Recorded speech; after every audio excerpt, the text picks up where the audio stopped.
Bonjour et bienvenue à cette conférence, classe préparatoire scientifique pour qui? Donc au sein du salon des prépas intégrés, donc des écoles d'ingénieurs post-bac et des concours. Donc moi je vais me concentrer plutôt sur la présentation des classes préparatoires scientifiques. Donc je me présente, je m'appelle Juliette Gensmer, je suis enseignante en maths, en PTSI, donc dans une classe préparatoire à Paris. Alors, pour vous présenter un peu nos classes, donc je vais quand même me concentrer sur les classes préparatoires scientifiques. Pour vous présenter un peu nos classes, à quoi ressemble le cursus d'une classe préparatoire? Donc, une classe préparatoire, c'est 2 ans au cours duquel vous allez faire beaucoup de sciences, c'est-à-dire des maths, de la physique et de la chimie, de l'informatique, des sciences de l'ingénieur. Et puis, au cours de ces 2 ans, vous allez préparer des concours que vous allez passer au bout des 2 ans. Les 2 ans, au bout de 2 ans, vous passez donc les concours qui vous ouvrent la porte à plus de 200 écoles d'ingénieurs. Dans ces écoles d'ingénieurs, on a un panel quand même qui est extrêmement large. Ça va des écoles extrêmement spécialisées aux écoles les plus généralistes possibles. Et puis de la même façon, ça va des écoles qui sont très connues, dont on parle souvent et qu'on connaît, aux écoles un peu plus modestes, dans des villes à population un peu plus moderne. Et en fait, ça ressemble un peu à nos classes. C'est-à-dire que dans les classes préparatoires, là aussi, en termes de niveau, on a un panel qui est extrêmement large. C'est-à-dire qu'on a des classes préparatoires qu'on connaît et qui intègrent des élèves qui ont en terminale peut-être jusqu'à 18 de moyenne. Et puis de l'autre côté, vous avez des classes préparatoires plus de proximité où les élèves qui s'inscrivent dans ces classes préparatoires ont plutôt autour de 11, 12 de moyenne. Et donc voilà, donc on a un panel quand même extrêmement large. Donc vous passez les concours au bout de 2 ans et au bout de 2 ans, vous intégrez donc une école d'ingénieur et à la fin des 3 ans de l'école d'ingénieur, vous validez un diplôme.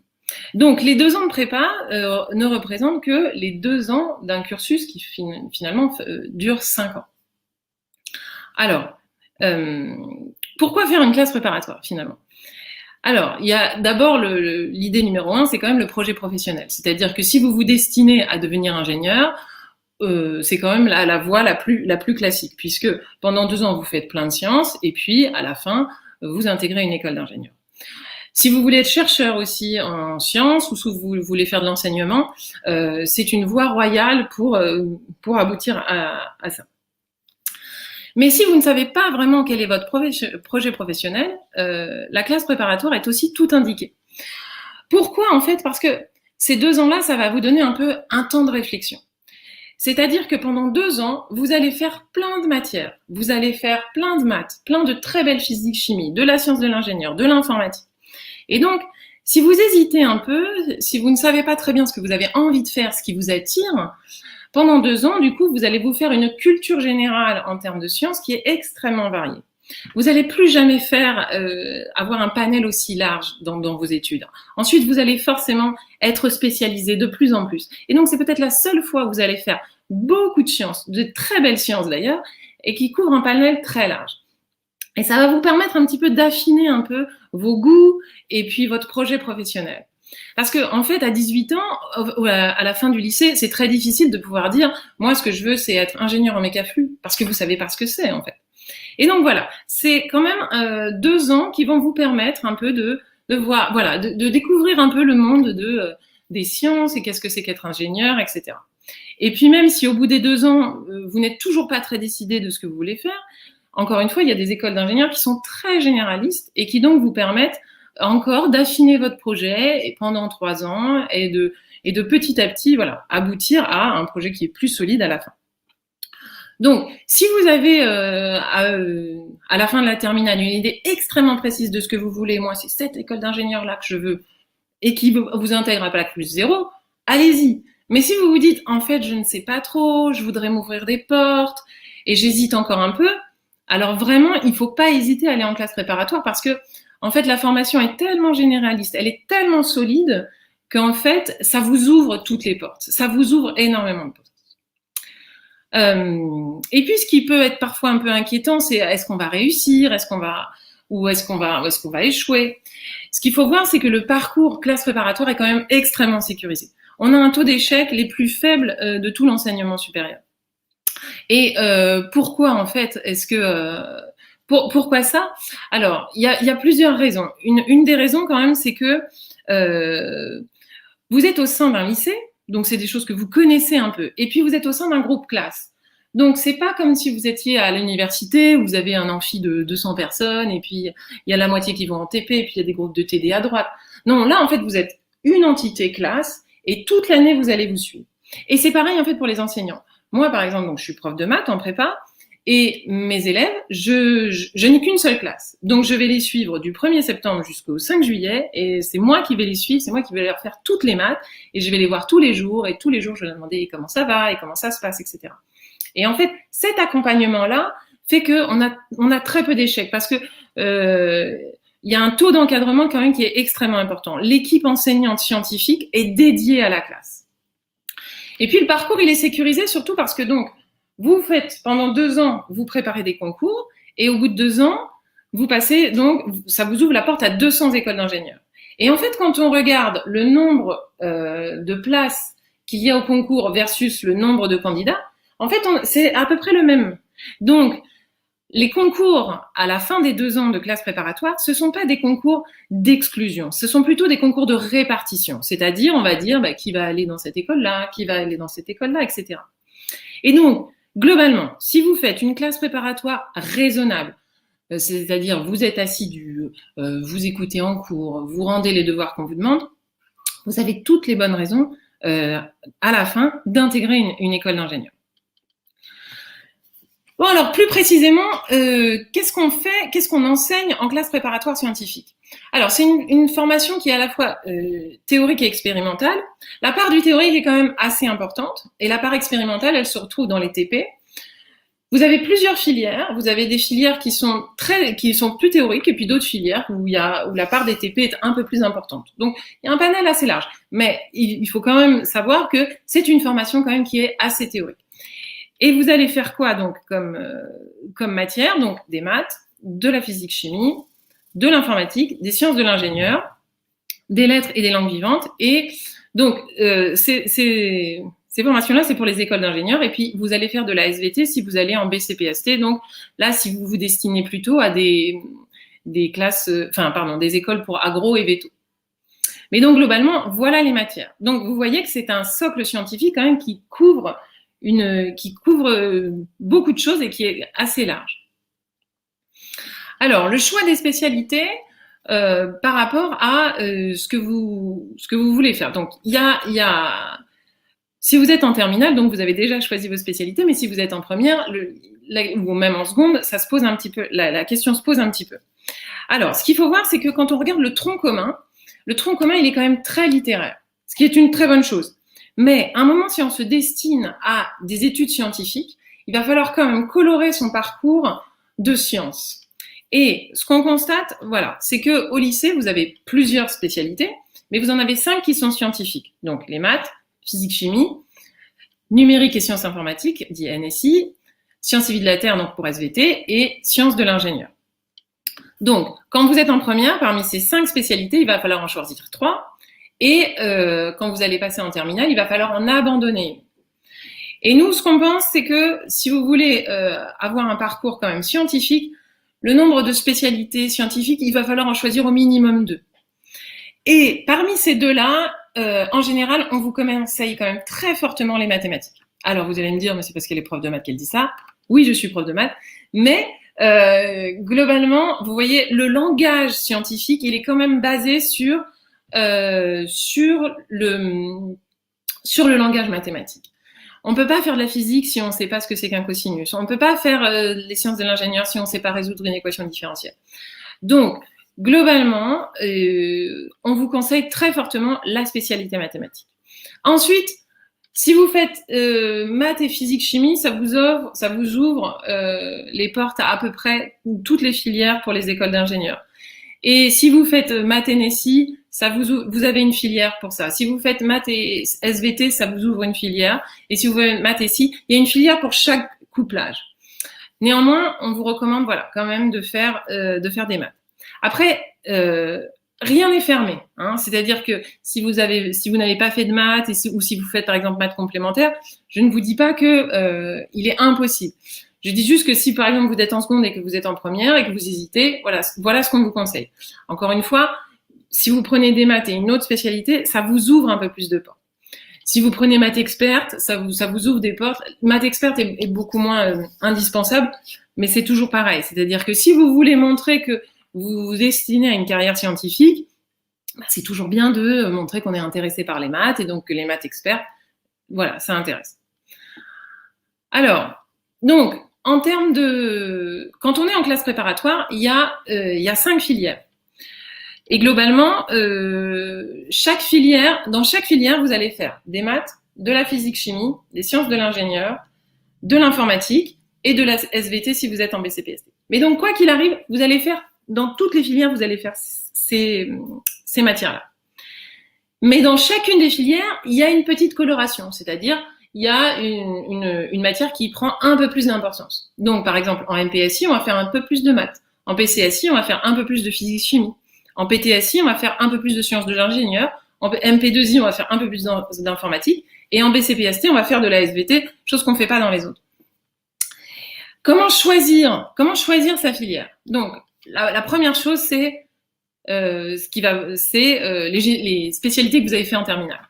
C'est-à-dire que si vous avez fait maths NSI, c'est plutôt la MP2I qui s'ouvre à vous. Si vous avez fait maths SVT, c'est plutôt la BCPST qui s'ouvre à vous, etc. Après, encore une fois, rien n'est fermé, mais je vous dis juste, les programmes sont dans ces filières-là sont plutôt organisés sur des personnes qui ont fait maths NSI pour MP2I, etc. Donc voilà. Si vous avez fait maths physique, par exemple, ça vous ouvre quand même les portes à peu près toutes.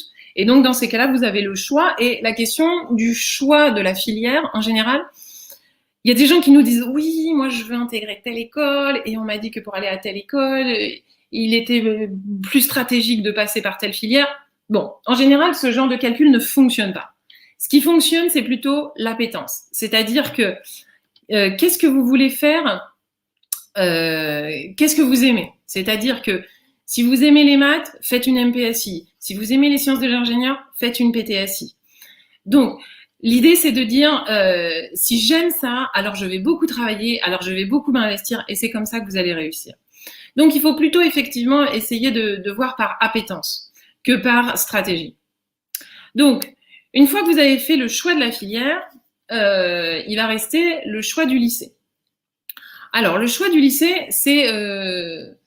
Il y a 2 critères, à mon avis, pour choisir son lycée pour la prépa. Donc, le premier, c'est un choix géographique. On pense que le temps de trajet ne doit pas dépasser 45 minutes. Parce que vous allez voir qu'en prépa, vous avez un emploi du temps qui est extrêmement chargé. Et que les temps de transport, c'est des temps qui sont fatigants, etc. Et donc, si vous voulez assumer la quantité de travail, il vaut mieux avoir quand même des temps de transport qui sont relativement restreints. Alors, ce qui se passe, c'est que vous avez à peu près 250 lycées qui proposent une classe préparatoire. Donc, le maillage est quand même assez important et en général, si vous commencez à regarder sur une carte, vous pouvez aller voir les classes préparatoires qui sont près de chez vous. Si jamais il n'y en a aucune qui soit près de chez vous, ou si vous avez des ambitions très précises de la classe préparatoire que vous voulez, il y a aussi plein de classes préparatoires avec internat. Donc, sur Parcoursup, si vous faites un vœu avec internat et sans internat, ça vaut que pour un seul vœu. Donc, à la rigueur, vous pouvez toujours cocher avec internat, ça coûte pas plus cher. Donc voilà. Alors ensuite, comment choisir le lycée? Vous commencez par regarder en termes géographiques ce qui est pas loin, et puis après vous pouvez aller aux journées portes ouvertes. Donc si vous allez sur le site prépa.org, vous avez la liste de le site prépa.org. Donc vous avez la liste complète de tous les lycées sur la liste prépa sur le site. Et puis qui sont classés par académie, qui sont classés par filière. Donc ça vous permet comme ça un peu de trouver où est-ce qu'il est. Vous avez aussi la date de toutes les journées portes ouvertes pour aller voir un petit peu l'ambiance, les collègues qui sont sur place, etc. Donc voilà, le premier critère, c'est un choix géographique. Le deuxième critère, c'est quand même un choix de contexte. Qu'est-ce que j'appelle un choix de contexte? C'est-à-dire que je vous ai dit, les classes préparatoires, il y a une diversité assez importante en termes de niveau. Donc, avec des classes préparatoires qui recrutent des élèves à 18 de moyenne, et puis des classes préparatoires qui recrutent à 11-12 de moyenne. Et donc, où est-ce qu'il faut aller? Ce qu'il faut essayer de viser, c'est le bon niveau. C'est-à-dire que si vous visez un niveau qui est trop élevé, vous allez vous noyer et ça va mal fonctionner. Et puis, si vous visez trop bas, c'est peut-être un peu dommage parce que ça va manquer d'émulation. Donc, il faut viser un peu pile poil. Alors, comment connaître son niveau? Son niveau, comment vous pouvez le connaître? C'est d'abord en allant voir vos enseignants de terminale. Vos enseignants de terminale, c'est eux qui vont vous dire un peu quel est votre niveau et qui vont vous dire, moi je connais, je connais le niveau de la classe, je sais comment qui a intégré les années précédentes, etc. Donc n'hésitez pas à aller les voir. Eux, ils sauront un peu ce qui va fonctionner. Ensuite, il y a plein d'indicateurs. Par exemple, si vous allez sur Parcoursup, vous avez le taux d'acceptation, c'est-à-dire le nombre de dossiers reçus sur le nombre de dossiers admis. Et ça aussi, ça va vous dire un petit peu, si vous avez une classe préparatoire qui est très demandée, en général, les meilleurs dossiers vont y aller, etc. Donc, si vous avez un taux d'acceptation qui est très faible, voilà, c'est que c'est une classe préparatoire qui est très bonne. Et voilà. Et donc, en plus, avec les journées portes ouvertes, vous pouvez y aller avec votre dossier et puis demander aux collègues un peu est-ce que votre niveau correspond ou pas aux élèves qui intègrent habituellement. Ensuite, sur Parcoursup, donc vous avez 10 vœux à faire. Si vous faites un vœu filière, par exemple un vœu MPSI, ça vous fait un vœu. Si vous faites un vœu PCSI, ça vous fait un deuxième vœu. Et ensuite, à l'intérieur de ce vœu-là, vous avez 10 sous-vœux à faire. Vous pouvez faire jusqu'à 10 sous-vœux, et c'est là que vous demandez les établissements. Ensuite, la somme des sous-vœux ne doit pas dépasser 20, mais donc voilà comment ça fonctionne sur Parcoursup. Donc en général, les gens font à peu près peut-être 1 ou 2 vœux filières, et puis à l'intérieur des vœux filières, voire 3, 4, 5 demandes de lycée. Je peux que vous encourager de faire des vœux quand même qui soient assez larges, parce que il faut quand même comprendre que les classes préparatoires, les effectifs sont relativement faibles, et donc il y a toujours une part d'aléa, c'est-à-dire que tout le monde ne pourra pas rentrer. Donc, si vous demandez les classes les plus prestigieuses, demandez un spectre un petit peu large. Si c'est vraiment ce que vous avez envie de faire, il vaut mieux viser un petit peu large pour être sûr de rentrer dans une classe préparatoire. Donc voilà. Je vous encourage à aller sur le site prépa.org parce que vous avez un peu en détail les filières, les lycées qui le font et plein de conseils encore sur effectivement comment choisir sa prépa, etc. Donc, je vais voir un peu vos questions. Alors, donc la première question. Je suis en terminale et j'ai choisi des spécialités économiques, mais je m'aperçois que mon intérêt pour les matières scientifiques. Puis-je envisager de faire une prépa scientifique? Alors, encore une fois, je pense qu'il y a rien qui vous empêche de postuler. C'est vrai que si vous avez fait SES, on aura plutôt tendance à penser que vous vous dirigiez vers une école de commerce, mais encore une fois, je pense que il faut bien voir qu'il y a des classes préparatoires qui ne remplissent pas forcément, et donc tout le monde, il y a toujours à la fin de Parcoursup des places qui restent vacantes. Donc, si vraiment c'est ce que vous avez envie, je pense qu'il faut pas se restreindre. Et effectivement, si vous avez fait SES mais avec une autre option qui soit un peu scientifique, je pense qu'il faut pas du tout il faut tenter la prépa si c'est ça que vous avez envie. Et encore une fois, si vous faites des vœux assez larges, je pense qu'il y aura de la place pour vous. Alors, une autre question. Est-ce vrai qu'on n'a plus de vie en prépa? Alors, donc, je sais qu'il y a plein de choses qui courent sur nos classes. Bien sûr que si, on a une vie. En fait, qu'est-ce qui se passe? Ce qu'on constate, c'est que nos élèves, ils vivent ensemble. C'est-à-dire que, en général, vous arrivez, vous connaissez personne, et puis tous les élèves viennent de lycées différents, donc ils se rencontrent. Et d'un seul coup, il y a une vie de classe qui est très importante. C'est-à-dire que vous êtes toute la journée ensemble. Il y a plus qu'un groupe classe. C'est même plus comme en terminale où vous avez des spé différentes, etc. Là, c'est vraiment toute la semaine vous les passez ensemble. Et donc, effectivement, il y a beaucoup de travail. Je ne veux pas vous mentir. Oui, il y a beaucoup de travail. Mais en fait, d'abord, comme c'est de la science qui est souvent qui plaît, en fait, les élèves sont en général très enthousiastes. Et ça leur plaît d'apprendre tout ça.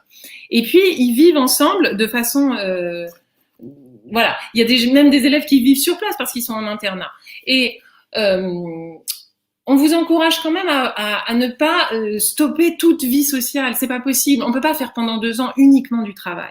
Et donc, bien sûr que nos élèves sortent. Et d'ailleurs, même en général, ils sortent, voilà, le samedi soir, ils se retrouvent ensemble. Donc non, je pense que voilà, pour une hygiène de vie correcte, de toute façon, on vous encourage à avoir une vie sociale, etc. Et en fait, vous verrez que cette vie sociale, elle se fait au sein même de la classe préparatoire.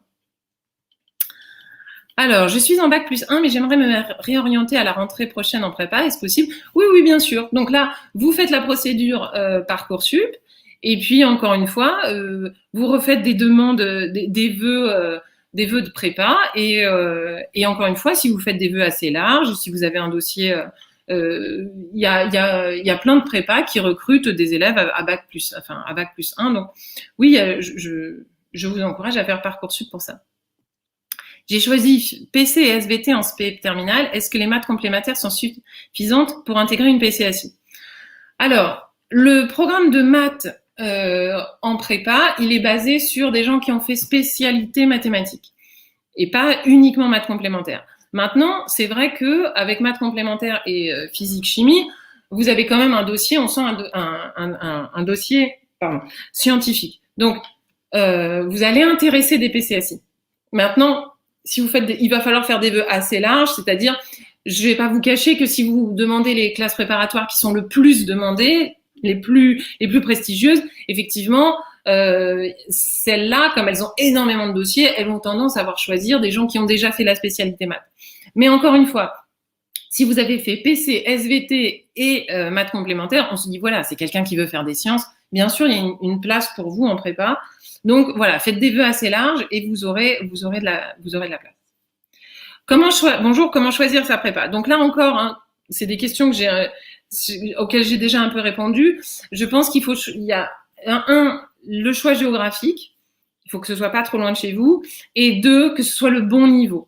Donc voilà, il faut pas que ce soit ni trop fort ni trop faible. Question de Giuseppe. Quels sont les types de prépa pour postuler à quel type d'école d'ingénieur?